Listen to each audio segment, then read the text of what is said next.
ভেটকি মাছ আমাদের প্রায় সকলেরই একটি অত্যন্ত পছন্দের মাছ।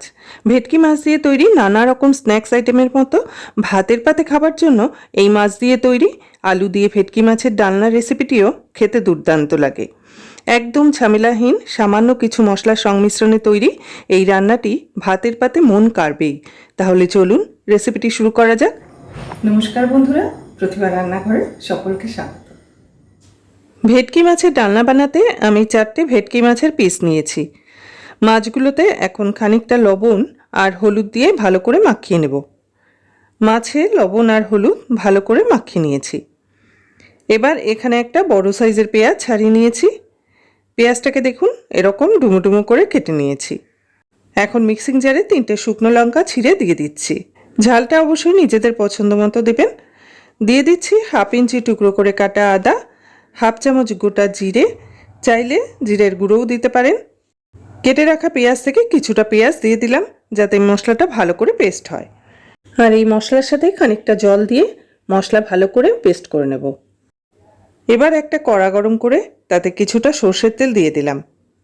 তেল গরম হয়ে গেলে ফ্লেম মিডিয়ামে করে 2টো করে মাছ তেলে দিয়ে ভেজে নেব।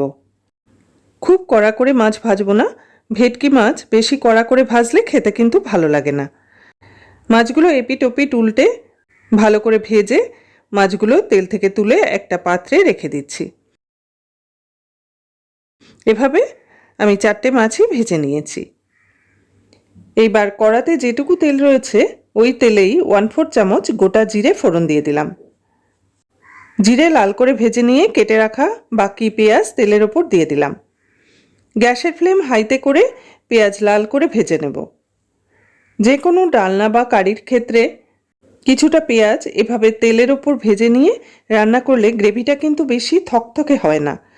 যারা থকথকে গ্রেভি পছন্দ করেন তারা অবশ্যই বেটে ব্যবহার করবেন, আর যারা পছন্দ করেন না তারা আমার মতো এরকমভাবে পেঁয়াজ ব্যবহার করবেন। পেঁয়াজ ভাজতে ভাজতে তার মধ্যেই 4 পিস আলু দিয়ে দিলাম। আলুগুলো পেঁয়াজের সাথে ভেজে নিচ্ছি। এভাবে পেঁয়াজের সাথে ভেজে নিলে আলাদা করে আর আলু ভেজে রাখার দরকার হয় না, আর এর ফলে আলুটা ভাজার পর সেদ্ধ হতেও সময় কম লাগে। আলু আর পেঁয়াজ ভাজা হয়ে গেছে। এখন যে মশলাটা করে রেখেছিলাম সেটা দিয়ে দিচ্ছি। দিয়ে দিলাম 1/2 চামচ লবণ, 1/2 চামচের মতো হলুদ গুঁড়ো, একটা ছোট সাইজের টমেটো কুচি দিয়ে দিলাম। তারপর মশলা ভালো করে কষিয়ে নিচ্ছি। আমি ভেটকি মাছের ডালনায় রসুন ইউজ করি না, আপনারা চাইলে রসুন দিতেই পারেন, কারণ রসুন দিলে ভেটকি মাছের ডালনা অনেকটাই কাটাপোনার ডালনার মতো খেতে লাগবে। ভেটকি মাছের যে নিজস্বতা সেটা অনেকটা নষ্ট হয়ে যায়, সেই জন্য আমি ভেটকি মাছের ডালনায় রসুন ইউজ করি না। মিক্সিং বাটি ধুয়ে একটু একটু করে জল দিয়ে মশলাটা ভালো করে কষিয়ে নেব। মিডিয়াম ফ্লেমে মশলা ভালো করে কষিয়ে নিচ্ছি। মশলা যত সময় ধরে কষানো হবে রান্নার টেস্টও কিন্তু ততই ভালো হবে। কষাতে কষাতে মশলার জল শুকিয়ে মশলা থেকে তেল ছেড়ে দিয়েছে। এখন এতে বেশ কিছুটা গরম জল দিয়ে দিচ্ছি। মোটামুটি 300 ml মতো জল দিচ্ছি,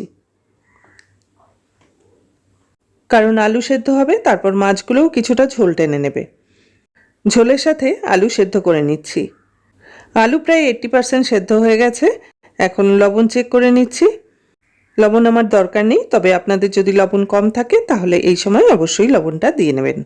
ডালনার স্বাদটা ব্যালেন্স করার জন্য দিয়ে দিচ্ছি 1/4 চামচ চিনি। চিনি নেড়েচেড়ে মিশিয়ে নিয়ে ভাজা মাছগুলো দিয়ে দিলাম।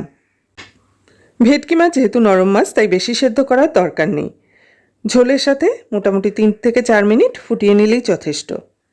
বেশিক্ষণ ফোটালে মাছটা ভেঙে যেতে পারে, আবার খেতেও কিন্তু ভালো লাগবে না। মাছগুলো ঝোলের সাথে ফুটে অনেকটা জল কমে গেছে। আমি এতটুকুই গ্রেভি রাখবো, আপনারা আপনাদের পছন্দ মতো গ্রেভি রাখবেন। এবার নামাবার আগে 1/4 চামচ গরম মশলা গুঁড়ো দিয়ে দিলাম। ভালো করে গরম মশলা গ্রেভির সাথে মিশিয়ে নিচ্ছি। ভেটকি মাছের ডালনা আমার রেডি হয়ে গেছে। এখন একটা পাত্রে নামিয়ে রাখছি। গ্রেভি দেখুন একদম পাতলা বা খুব ঘন হয়নি। এরকম কনসিস্টেন্সির হলে ভাত বা রুটি সব কিছুর সাথেই খুবই ভালো যায়। কেমন লাগলো আমার আজকের এই ভেটকি মাছের ডালনা রেসিপি অবশ্যই কমেন্টের মাধ্যমে জানাবেন। ভালো লাগলে লাইক ও শেয়ার করার অনুরোধ রইল।